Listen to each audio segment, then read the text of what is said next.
Hey guys, Miss Lamoran back again with more of Because of Winn-Dixie.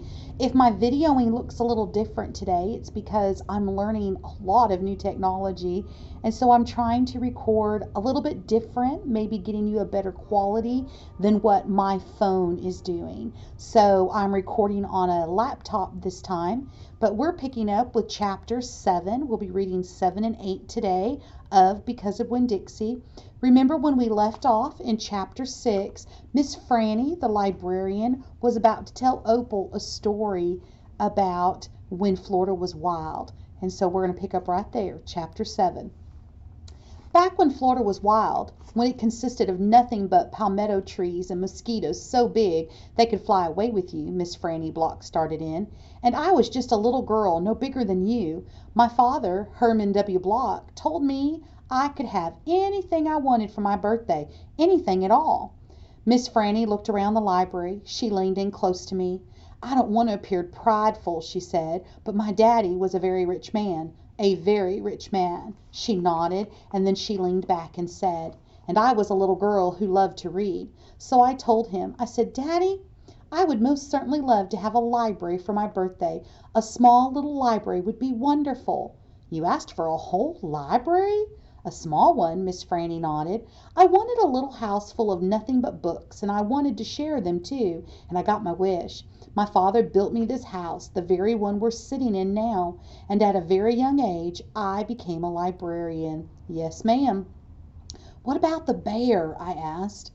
Did I mention that Florida was wild in those days? Miss Franny Block said. Uh-huh, you did. It was wild. There were wild men and wild women and wild animals, like bears? Yes, ma'am, that's right. Now, I have to tell you, I was a little Miss Know-it-all. I was a Miss Smarty Pants with my library full of books. Oh, yes, ma'am, I thought I knew the answer to everything. Well, one hot Thursday, I was sitting in my library with all the doors and windows open and my nose stuck in a book, when a shadow crossed the desk. And without looking up, yes, ma'am, without even looking up, I said, Is there a book I can help you find? Well, there was no answer, and I thought it might have been a wild man or a wild woman scared of all those books and afraid to speak up. But then I became aware of a very peculiar smell, a very strong smell. I raised my eyes slowly, and standing right in front of me was a bear. Yes, ma'am, a very large bear. How big? I asked. Oh, well, said Miss Franny, perhaps 3 times the size of your dog. Then what happened? I asked her. Well, said Miss Franny, I looked at him and he looked at me. He put his big nose up in the air and sniffed as if he was trying to decide if a little Miss Know-it-all librarian was what he was in the mood to eat. And I sat there, and then I thought, well, if this bear intends to eat me, I am not going to let it happen without a fight. No, ma'am. So very slowly and very carefully I raised up the book I was reading. What book was that? I asked. Why, it was War and Peace, a very large book. I raised it up slowly, and then I aimed it carefully, and I threw it right at that bear and screamed, Be gone! And do you know what? No, ma'am, I said. He went. But this is what I will never forget. He took the book with him. I said. Yes, ma'am, said Miss Franny. He snatched it up and ran. Did he come back? I asked. No, I never saw him again. Well, the men in town used to tease me about it. They used to say, Miss Franny, we saw that bear of yours out in the woods today. He was reading that book, and he said it sure was good, and would it be all right if he kept it for just another week? Yes, ma'am, they did tease me about it. She sighed. I imagine I'm the only one left from those days. I imagine I'm the only one that even recalls that bear. All my friends, everyone I knew when I was young, they're all dead and gone. She sighed again. She looked sad and old and wrinkled. It was the way I felt sometimes, being friendless in a new town and not having a mamma to comfort me. I sighed too. Winn-Dixie raised his head off his paws and looked back and forth between me and Miss Franny. He sat up then and showed Miss Franny his teeth. Well, now look at that, she said. That dog is smiling at me. It's a talent of his, I told her. It is a fine talent, Miss Franny said, a very fine talent, and she smiled back at Winn-Dixie. We could be friends, I said to Miss Franny. I mean, you and me and Winn-Dixie, we could all be friends. Miss Franny smiled even bigger. "Why, that would be grand," she said, "just grand." And right at that moment, right when the three of us had decided to be friends, who should come marching into the Herman W. Block Memorial Library but old pinch-faced Amanda Wilkinson. She walked right up to Miss Franny's desk and said, "I finished Johnny Tremain and I enjoyed it very much. I would like something even more difficult to read because I am an advanced reader." "Yes, dear, I know," said Miss Franny. She got up out of her chair. Amanda pretended like I wasn't there. She stared right past me. "Are dogs allowed in this library?" she asked Miss Franny as they walked away. "Certain ones," said Miss Franny, "a select few." And then she turned around and wrinkled at me.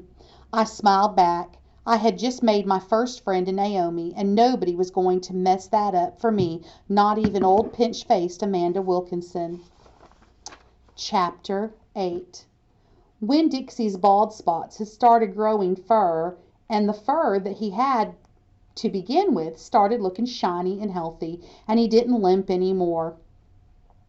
And you could tell that he was proud of looking so good, proud of not looking like a stray. I thought what he needed most was a collar and a leash, so I went into Gertrude's Pets, where there were fish and snakes and mice and lizards and gerbils and pet supplies, and I found a real handsome leather collar with a matching leash. Winn-Dixie was not allowed to come inside the store. There was a big sign on the door that said "No dogs allowed." So I held the collar and the leash up to the window, and Winn-Dixie, who was standing on the other side of the window, pulled up his lip and showed me his teeth and sneezed and wagged his tail something ferocious, so I knew he absolutely loved that leash and collar combination. But it was very expensive.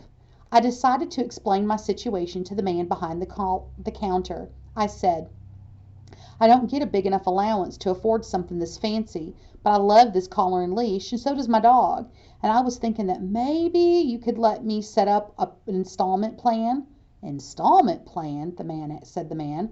"Gertrude!" somebody screamed in a real irritating voice. I looked around. It was a parrot. She was sitting on top of one of the fish tanks looking right at me. "An installment plan," I said, ignoring the parrot. "You know, when I promise to give you my allowance every week and you give me the leash and the collar now." "I don't think I can do that," the man said. He shook his head. "No, the owner, she wouldn't like that." He looked down at the counter. He wouldn't like that at all. He wouldn't look at me. He had thick black hair and it was slicked back like Elvis Presley's. He had on a name tag that said Otis. "Or I could work for you," I said. "I could come in and sweep the floors and dust the shelves and take out the trash. I could do that." I looked around Gertrude's Pets. There was sand and sunflower seed shells and big dust bunnies all over the floor. I could tell that it needed to be swept. Said Otis. He looked down at the counter some more. "Gertrude!" the parrot screamed again. "I'm real trustworthy," I said. "I'm new in town, but my daddy is a preacher. He's the preacher at the Open Arms Baptist Church of Naomi, so I'm real honest. But the only thing is, Winn-Dixie, my dog, he would have to come inside with me, because if we get separated for too long, he starts to howl something terrible." "Gertrude doesn't like dogs," said Otis. "Is she the owner?" I asked. No, he finally looked up. He pointed at the fish tank. "That Gertrude, the parrot. I named her after the owner." "Gertrude's a pretty bird," screamed Gertrude. "She might like Winn-Dixie," I told Otis. "Almost everybody does. Maybe he could come inside and meet her, and if the two of them get along, then could I have the job?" "Maybe," mumbled Otis. He looked down at the counter again. So I went and opened the door, and Winn-Dixie came trotting on inside the store. "Dog!" screamed Gertrude. "I know it," Otis told her. And then Gertrude got real quiet. She sat on top of the fish tank and cocked her head from one side to the other, looking at Winn-Dixie. And Winn-Dixie stood and stared back at her. He didn't hardly move. He didn't wag his tail. He didn't smile. He didn't sneeze. He just stared at Gertrude, and she stared at him, and then she spread her wings out real far and flew and landed on top of Winn-Dixie's head. "Dog!" she croaked. Winn-Dixie wagged his tail just a little tiny bit, and Otis said, "You can start Monday." On the way out of Gertrude's Pets, I said to Winn-Dixie, "You are better at making friends than anybody I have ever known. I bet if my mamma knew you, she would think you were the best dog ever." Winn-Dixie was smiling up at me, and I was smiling down at him, and so neither one of us was looking where we were going, and we almost bumped right into Sweetie Pie Thomas. She was standing there, sucking on the knuckle of her third finger, staring in the window at Gertrude's pets. She took her finger out of her mouth and looked at me. Her eyes were all big and round. Was that bird sitting on top of that dog's head?" she asked. She had her hair tied up in a ponytail with a pink ribbon, but it wasn't much of a ponytail. It was mostly ribbon and a few strands of hair. "Yes," I told her. "I seen it," she said. She nodded her head and put her knuckle back in her mouth. Then she took it out again real quick. "I seen that dog in church, too. He was catching a mouse. I want a dog just like it, but my mama won't let me get no dog. She says if I'm real good, I might get to buy me a goldfish or one of them gerbils. That's what she says. Can I pet your dog?" "Sure," I told her. Sweetie Pie stroked Winn-Dixie's head so long and serious that his eyes dropped half closed and drool came out of the side of his mouth. "I'm going to be 6 years old in September. I got to stop sucking on my knuckle once I'm 6, Sweetie Pie said. "I'm having a party. Do you want to come to my party? The theme is pink." "Sure," I told her. "Can this dog come?" she asked. "You bet," I told her. And all of a sudden I felt happy. I had a dog. I had a job. I had Miss Franny Block for a friend, and I had my first invitation to a party at Naomi. It didn't matter that it came from a 5-year-old, and the party wasn't until September. I didn't feel so lonely anymore. All right, I'll talk to you next time.